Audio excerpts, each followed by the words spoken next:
Welcome to the 55th episode of Rising Tide, the Ocean Podcast. I'm your host, David Helvarg, and my co-host is Vicki Nichols-Goldstein of the Inland Ocean Coalition. Hello there. And today we're speaking with Hilton Kelley, Executive Director and founder of CEDA, the Community and Power and Development Association of Port Arthur, Texas, one of the most polluted coastal towns in America. A former actor and Navy veteran, Hilton returned home to Port Arthur to organize for justice for his community and others in a part of the Gulf Coast known as Cancer Alley. A winner of the prestigious Goldman Environmental Prize, he was recently on a panel I moderated on the Gulf of Mexico and its needed transition from oil and gas to clean energy and a racially just and equitable future. So Hilton, let's start in the past rather than the future. You were born and raised in Port Arthur. Maybe you can tell us something about the town's history and growing up Yes, that's exactly right. First of all, thank you all for having me. I really appreciate being on the show and having a chance to share my story. Yes, I was born in Port Arthur, Texas in 1960, August the 18th. I was born in a government housing project called Carver Terrace. Carver Terrace was an apartment complex that was designed to help moderate to low income people get on their feet. When I was born, my mother was 17 years old. She had just turned 17. And she was a very young mom, and she stayed with her grandmother because she lost her parents at a very young age. Times were tough. But yet, I was born actually in the back bedroom by a midwife. But growing up in Port Arthur, Texas, we had a very, very well-rounded community where neighbor looked after neighbor. We had a pretty good childhood growing up there. But of course, Jim Crow was alive and well in the 1960s. So the West Side community where I grew up was predominantly all African American, and it was literally designed on the other side of the railroad tracks. There was a divide between black and white residents, and our divide was the historic railroad track in the South. Like in the big cities, they had highways that they would build to separate the races. But in the South, they used railroad tracks. And so we lived literally on the other side of the track, but yet life was good, from a child's perspective. I mean, we had grocery stores on that side of town. We had movie theaters. We had a YMCA. We had the Masons, social and civic groups that really took care of the kids. And I was even in the Boy Scouts. I became an Eagle Scout. I learned to swim on the west side of Port Arthur.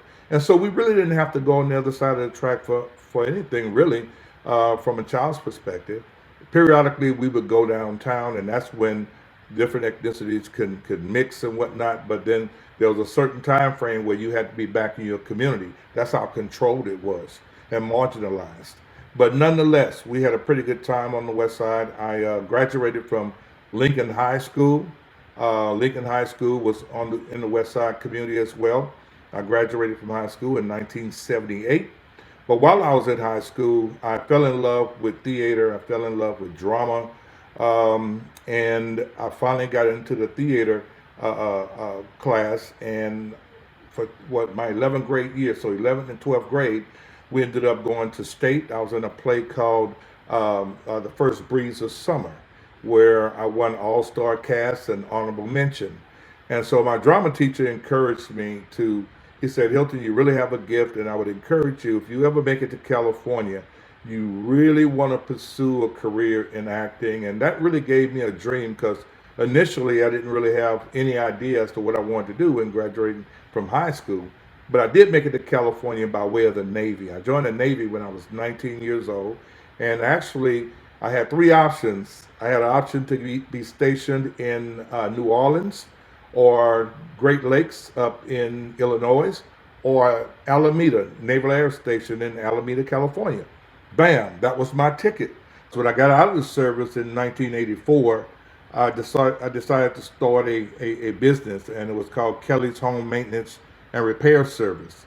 And what my job was, what our service was, I did basic electrical work, and I put an ad in a thrifty, I think it's called the flea market paper in California. And I put a $50 ad in that paper, and man, we had pagers back then. My pager started buzzing, and it did fairly well for me. But yet, it was in 1988 when a um, a bunch of trailers rolled into this neighborhood where I was living, and I was just wondering what was going on. There was so many of them, and then these cars were pulling out, and then I seen a couple of actors jumped out. Leon, this guy named Leon played in the Five Heartbeats. He was a star on this show called Midnight Caller. Now, Midnight Caller was filmed in San Francisco on Army Street, where Army and Mission intersect. And there was a huge warehouse where I went to work, but when they came into the neighborhood, I just went up to them and asked them, "Wow, how can I get involved?" And I never forget, I ran into a young lady named what's Cecily Jordan, and she said, "Well, we don't need any more people right now." She said, "But we could start you off with some extras work if you like to do that." I was like, I didn't even know what it was. I said, "Sure, I'll do it." Michael T. Williamson, the gentleman who played Bubba in Forrest Gump, became a good friend of mine. I have become his personal stand-in on the show of Midnight Caller, and there were dozens of other shows. I worked on Mrs. Doubtfire with Robin Williams.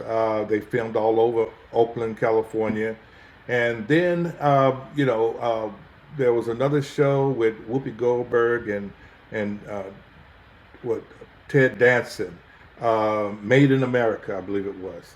And so, man, I'm meeting all these stars, having a great time. And the last show I worked on was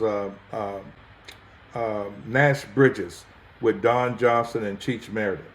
And that particular set was set up at Fisherman's Wharf on the Clipper ship, where they had this special unit station called SIU, Special Investigative Unit, and I served as a permanent stand-in and background artist on that, and met all kind of guys. I won't get into the name dropping on that. It was great. We filmed all over San Francisco. But one day on the set, I decided that I wanted to take a sabbatical from the show and go home just to visit. And so this was like February 2000. I decided that I wanted to go back to Port Arthur just to visit and relax for a while and see my relatives and friends. So I came back here to Port Arthur, and it was the season for Mardi Gras season. And so I came to the Mardi Gras, was having a great time, seeing a lot of relatives and friends and whatnot. So I was here for like 7 or 8 days. And so after the Mardi Gras was over, I kind of like took a look around downtown Port Arthur. I noticed that a lot of the buildings were dilapidated, falling apart. In my hometown, where my community where I grew up, on the other side of the railroad track, I noticed that a lot of businesses that were there when I was growing up there had shut down. Many of our prominent citizens in the community had moved to the other side of the track, which is a good thing. I mean, everyone should be able to move and go wherever they want.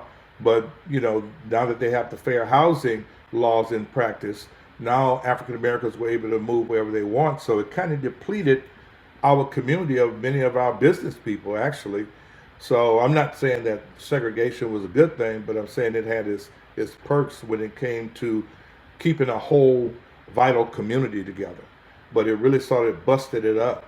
So anyway, and I walked around my community, my neighborhood, my old neighborhood. Then I went to other neighborhoods that I used to frequent, and I noticed that the buildings were gone, businesses were gone, and so anyway, I after being in Port Arthur for about 8 days, I got back to Oakland, California. I kept thinking about my hometown and how someone needed to do something to refurbish the businesses that were there. And I also noticed while I was home that the air still had this foul odor, like sulfur and various types of chemicals that I grew up with. Nothing had really changed when it came to the atmosphere and the environment. And so, but I really didn't think twice about that. I was really more concerned with the dilapidated condition and the lack of work for the citizens that were there. And so there I am back in Oakland, California, and I kept thinking about Port Arthur. I mean, I went there, stayed there 8 days, I came back. Now it's still February, February 2000, And so now I just started writing down some ideas of what I saw needed to be done in the city of Port Arthur to help refurbish it and bring it back to its former glory. It was 3 months later that I moved back. This was February that I went to visit. May of 2000, I moved back to the city of Port Arthur on a mission. We started a little community center. My brother ended up coming back about a year after I came back. He lived in Baton Rouge, so he said, "Well, man, if you were serious about moving home, I would have came back earlier." He said, "But I think I'm going to come back and join you. I kind of miss home." And so when my brother came back, we opened up the karate school, and I got a building that was donated to me. I mean, it was just amazing how people rallied around me. I was 39 years old when I came back, and actually, the way people really found out about what I came home to do was I came home in May, and the following month was June, and there was a huge Juneteenth celebration out on a park called Booker T Elementary School Park. And so I was invited to come up on stage. They said, "Well, Mr. Kelley, we understand you do poetry." And I said, "Yeah." And they said, "Well, why don't you do something for us?" And so I did a poetry piece, and it's called My True History. And if you guys like to hear it, I can share it with you. Please. Absolutely. Okay. Okay, so I did a poem called My True History to help inspire. Whatever happened to my true history? We were more than slaves running to be free. We were kings and queens on the other side of the sea. The first coin was minted in the African land. The first sail was set by a black man's hands. Stripped from our land and sold into poverty, we did what we could to hold on to our dignity. We worked the land, cleaned and built for free, chained and shackled. Some could not flee. But for those that could, Harriet Tubman set them free.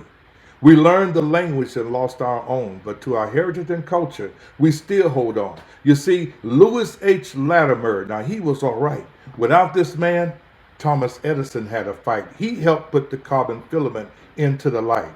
Even though he was not born free, this man had vision that helped us to see. Many ideas and inventions have been stolen from thee, but if we still had them now, how far along would we be? Some well-to-do say everyone is equal now. Some well-to-do say everyone is free. Some well-to-do haven't taken the time to look at things statistic and economically. You see, Juneteenth started in the Texas land because we were the last to know that slavery was over and we didn't have to pick cotton for free no more. But they held on to the knowledge just a little bit longer, where they figured out the economics of this godforsaken Yankee blunder. So the chains came off our wrists and necks. We didn't even get a thank you or a back pay check. Whatever happened to my true history? Wow. And I can see where the community would rally behind you after hearing that. I assume that's what And that's happened. exactly what happened. Before I knew, I mean, it was like kids out there, it was elderly folks out there having a great time, and everybody just stopped and sort of just gathered around the front of the stage and was like, and they just started clapping. And next thing you know, when I got off the stage, this gentleman by the name of Jack Chapman, he's a pastor. He said, "Hilton," he said, "man," he said, "I love that poem, and what you're talking about doing is what we need more young people to do." He said, "Do you have a minute? Because there's some folks that's having a meeting right now. If you got a minute, I would love for you to meet them." I was like, "Look, I'm on a mission. I'm ready to meet any and everybody that I need to meet to help get this going." So I've always been the kind of guy to where, okay, you have lemons, you make lemonade. Okay, we know what we're dealing with. We can't cry about it now. Let's make the best out of what we have. Okay, now I got that end of it going. We got things going for the kids. Now I turn my focus to how do we get rid of this pollution? How do we make our communities safe? Let's look at that. That's how can we wash it up, clean it up, and make it a vital, decent place to live. And that's when I got started, maybe about a year later, with really putting some bite into my environmental justice fight. Once I got started, and Denny Larson had introduced me to the bucket, I learned how to take these grab samples because the bucket was basically a 5-gallon bucket, and it had a gamma seal top on it to where you tighten it down, and you have two valves on top of the bucket that you have to bore holes in. You put it in the bucket, and one's an intake valve, one's an outflow valve. And so you have a Teflon bag on the inside of the bucket. So when you're actually, and you take a computer vacuum and you hook it to this tube that you have fixed on one of the valves. And as you're sucking out the air inside the bucket, then the gamma seal bag is sucking the ambient air around you into the Teflon bag. And there's a valve on the bag that once you disconnect from the gamma seal top, you could close that valve, and now you have captured the ambient air that was around you. And we would send this air to a lab, and we found that the ambient air that we were surrounded by that particular day was filled with benzene, sulfur dioxide, 1,3-butadiene, ethylene oxide, all type of toxins that we had asked the lab to look for. And we used an independent lab outside the state of Texas. And we found that we were really being impacted or bombarded with toxic chemicals. And it just infuriated me. And so I wanted to do something. I really got the fire lit under me once we had the evidence that this was happening. And so we held a press conference. So initially we didn't have a lot of media attention, but slowly they started coming. And we got their attention, and now they want to know anytime we took an air sample, what was in the air. And so once I identified the fact that this was a real threat, and we identified that the chemicals we were being subjected to were known carcinogens and respiratory deterrents, man, I really wanted to make a difference then, because I knew kids that were suffering from asthma. I knew people that had died from cancer. Many people in the city of Port Arthur just thought it was a way of life. But no, we were being poisoned. And the Environmental Protection Agency was doing very little to help protect us. The state regulatory agency, which is TCEQ, the Texas Commission on Environmental Quality, was doing very little to stop it. And so the EPA back then, in 2000, was sitting on their hands. I mean, and I came into this work, I think it was under the Bush administration. And then after Bush, it was President Barack Obama. Then after that, it was Trump. So man, it was insane for how long these industries were just being allowed to dump into the air, knowing they were breaking the law. And so we ended up suing the EPA. And the next thing I know, in 2002, Denny Larson came to me and said, Hilton, he said, you know what, we need somebody to go to Capitol Hill and speak before the U.S. Senate. So I accepted the challenge, and Denny Larson and CBE and whatnot, they flew me to Washington D.C. on Capitol Hill, and they had everything set up. I was picked up at the airport, brought to the hotel. Next day, we went to Capitol Hill before the U.S. Senate, and next thing I know, I'm on the front page of the Houston Chronicle, the New York Times, Washington Post, magazines. Everybody want to call and talk about the experience and the evidence about Port Arthur. I was like, wow, this is insane. But while sitting there before the U.S. Senate, I just couldn't believe it. And I brought my daughter with me. She was in the room, in the Senate room, when I was sitting at the front table to speak before them or testify as to what was happening in the city of Port Arthur and other cities like Port Arthur around this country. And so it was well received. We were fighting to stop, I think it was 40,000 tons of PCBs, polychlorinated biphenyls, Nasty. from being shipped to Port Arthur from Mexico to be incinerated at the French-owned company called Veolia Chemical Incineration Facility. Veolia was partitioning the Mexican government for the polychlorinated biphenyls. They wanted to incinerate it here. Veolia is like one of the largest worldwide chemical incineration facilities around. And these guys boast that they do it better than anyone else. And they just happen to be located here. To add insult to injury, as if we weren't getting enough pollution from the refineries and the chemical plants, now we have a chemical incineration facility, Veolia, petitioning for waste from all over the world to burn here in the city of Port Arthur. And I found that as an insult, to say the least. Yes, I agree. I mean, it's like you don't give a damn about the people of West Port Arthur or Port Arthur, period, for that matter. So we decided to fight Veolia, And it was a long fight, but ultimately we stopped the shipment of PCBs from being brought to the city of Port Arthur. And a lot of the politicians were standing up against me. But anyway, we prevailed, and we stopped the PCBs from being shipped here to Port Arthur, Texas, and that was one of our first victories. And it seems like Port Arthur's treated like the bottom of the drain because you were also supposed to be the terminal for the XL pipeline, the pipeline that all the water protectors were fighting uh, far to your north. Yeah, well, the Keystone XL pipeline battle was another one. I've gone all the way to, was it? I think it was Wyoming, where I stood in the snow protesting against the pipeline there with some Native Americans and others that were there to speak before the Environmental Protection Agency. We knew that the Keystone XL pipeline was a bad deal. And not to mention was the pipeline a bad deal, but the material that it would be transporting all the way from Alberta, Canada, into Port Arthur, Texas, was a bad deal because this bitumen, this really thick, gooey, oily tar material with the oil in it, it has to be processed, and it's a dirty, dirty process because it has so much sediment in it and dirt and debris. So it takes a lot of energy and water to help rinse this stuff, and then it's just dumped into waterways.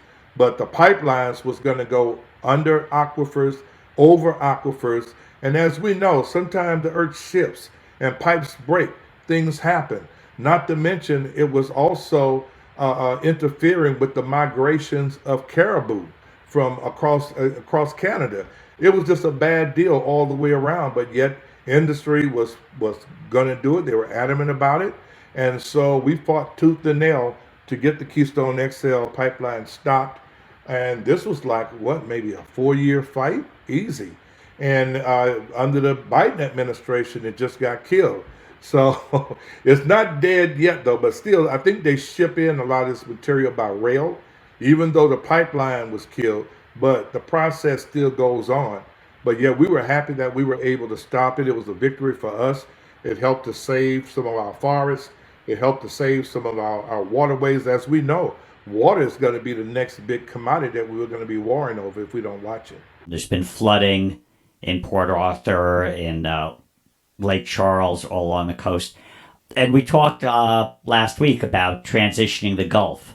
I mean, do you see any hope of getting off oil and gas and any jobs coming in for clean energy coming into Port Arthur or Well, there's always hope. There's always hope. You can never lose hope.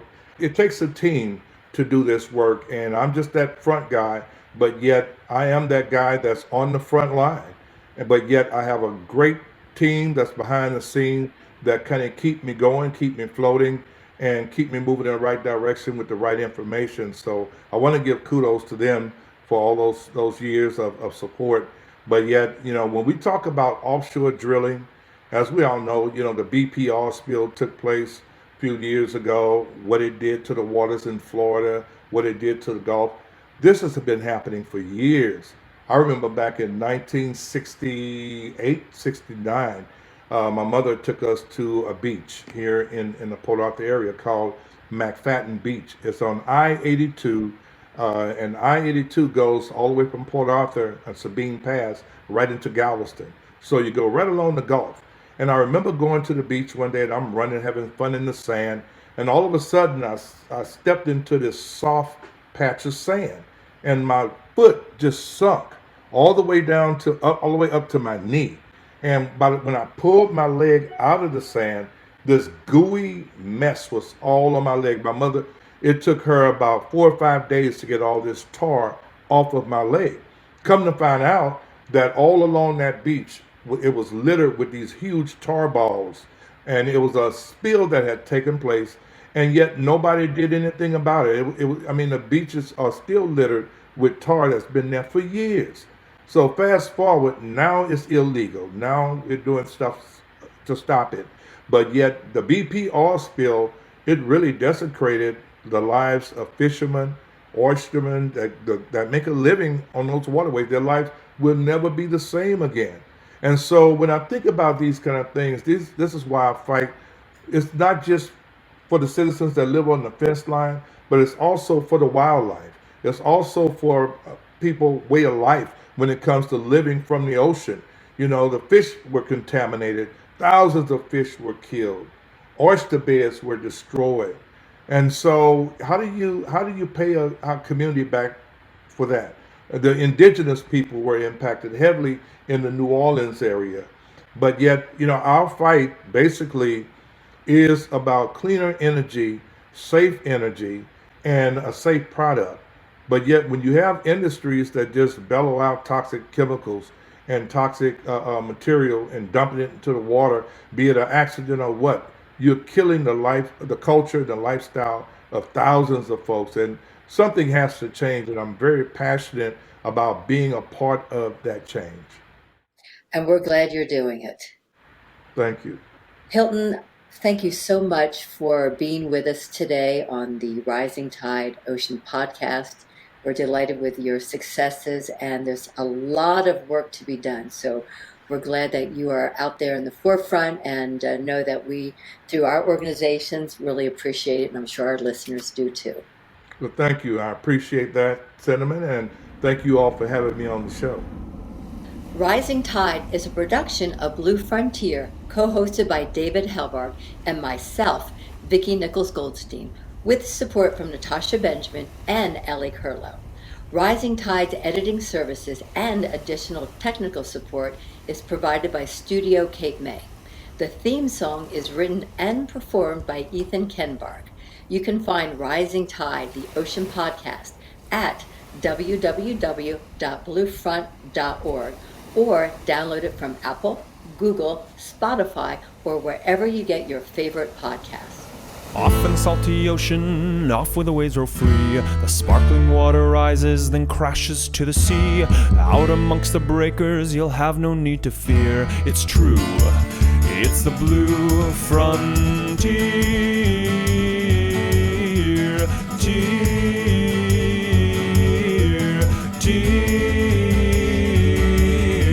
Off in the salty ocean, off to the blue frontier.